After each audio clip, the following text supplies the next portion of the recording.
2027 के सियासी दंगल की बिसात अभी से बिछाई जा चुकी है। पूर्वांचल के मऊ में मुख्यमंत्री योगी आदित्यनाथ ने माफिया मुख्तार अंसारी के पुरानी गढ़ में खड़े होकर समाजवादी पार्टी पर अब तक का सबसे तीखा और जोरदार हमला बोला।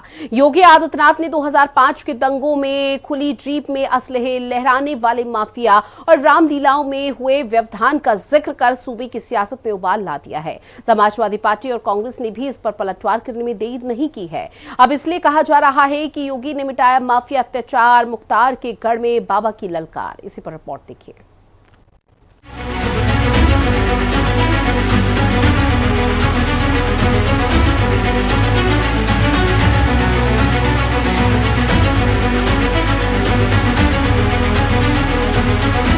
योगी ने मिटाया माफिया अत्याचार, मुख्तार के गढ़ में बाबा की ललकार। योगी राज में कानून का इकबाल बुलंद, सपा को खुली जीप वाला माफिया है पसंद। 2027 के विधानसभा चुनाव में अभी वक्त है, लेकिन उत्तर प्रदेश की सियासी तपिश चरम पर पहुंच चुकी है। मुख्यमंत्री योगी आदित्यनाथ ने पूर्वांचल के मऊ जनपद से एक ऐसा तगड़ा राजनीतिक संदेश दिया जिसने विपक्षी खेमे में खलबली मचा दी। मऊ, जो कभी माफिया मुख्तार अंसारी का अवैध किला माना जाता था, वहां मुख्यमंत्री योगी आदित्यनाथ ने सीधे समाजवादी पार्टी के माफिया तंत्र पर प्रहार किया। सीएम योगी ने कहा कि मऊ जनपद के लोग भूले नहीं होंगे कैसे 2005 में इसी मऊ को जलाने का कुत्सित प्रयास किया गया था, कैसे सत्ता के संरक्षण में माफिया एक उत्सव भरे आस्था के केंद्र रामलीला के आयोजन में व्यवधान पैदा करके निर्दोष हिंदुओं का कत्लेआम कर रहा था। तब की सरकार उन माफियाओं के सामने नतमस्तक थी। सड़कें बन रही हैं, पुल बन रहे हैं, बाढ़ से बचाव के उपाय प्रारंभ किए गए हैं।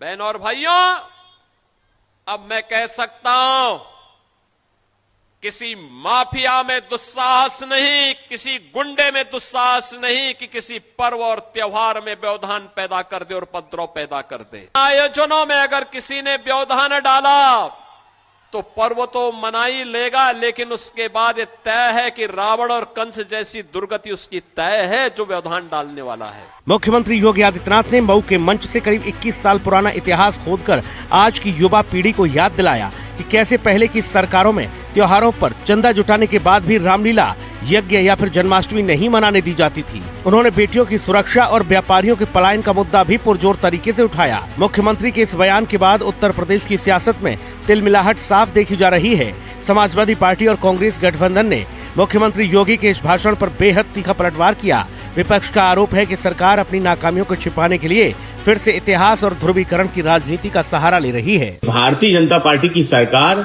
वो पेपर लीक नहीं रोक पा रही है, पानी की टंकियों में पानी नहीं रोक पा रही है, बढ़ते हुए अपराध नहीं रोक पा रही है, बेरोजगारी नहीं रोक पा रही है, बढ़ती हुई महंगाई को नहीं रोक पा रही। एक ऐसी सरकार जो सभी मोर्चों पर विफल है, वो जब चुनाव नजदीक आता है तो उनका चश्मा वो धार्मिक हो जाता है।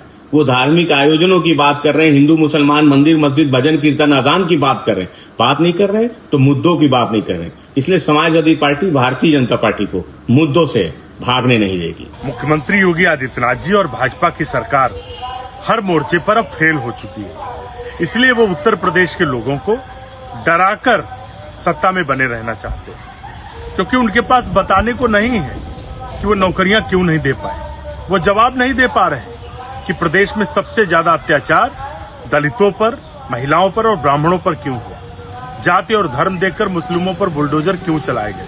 इसका जवाब नहीं मुख्यमंत्री जी के पास। 89 पेपर लीक हो गए, अभी नीट के बच्चों का पेपर लीक हुआ, मुख्यमंत्री जी उस पर बयान नहीं देंगे, लेकिन वो डरा कर रखना चाहते हैं। उत्तर प्रदेश की जनता सच जान चुकी है, इसीलिए 2024 में जनता ने हराया था, 27 में पूरी तरीके से विदाई करेगी। मऊ का यह दंगल सिर्फ बयानों तक सीमित नहीं है। असल सवाल ये है कि क्या 2027 के विधानसभा चुनाव में कानून व्यवस्था ही सबसे बड़ा निर्णायक मुद्दा बनने जा रही है। बीजेपी जहां एक बार फिर जीरो टॉलरेंस नीति, दंगा मुक्त प्रदेश और माफियाओं की सफाई के नाम पर जनता के बीच जा रही है, वहीं सपा कांग्रेस का गठबंधन रोजगार, किसान और विकास की बुनियादी जरूरतों को ढाल बनाकर सरकार को घेरने में जुटा है। साफ है कि मऊ की धरती से उठा यह सियासी बवंडर 2027 के चुनाव तक थमने वाला नहीं है। एक तरफ जहां योगी आदित्यनाथ का बुलडोजर और सुरक्षा मॉडल है, तो वहीं दूसरी तरफ विपक्ष का रोजगार और पीडीए का नैरेटिव। अब देखना होगा कि उत्तर प्रदेश की जनता आने वाले चुनाव में किस पर अपना भरोसा जताती है। लखनऊ से विक्रम सिंह राठौर, राहुल श्रीवास्तव और लालचंद के साथ ब्यूरो रिपोर्ट, हिंदी खबर।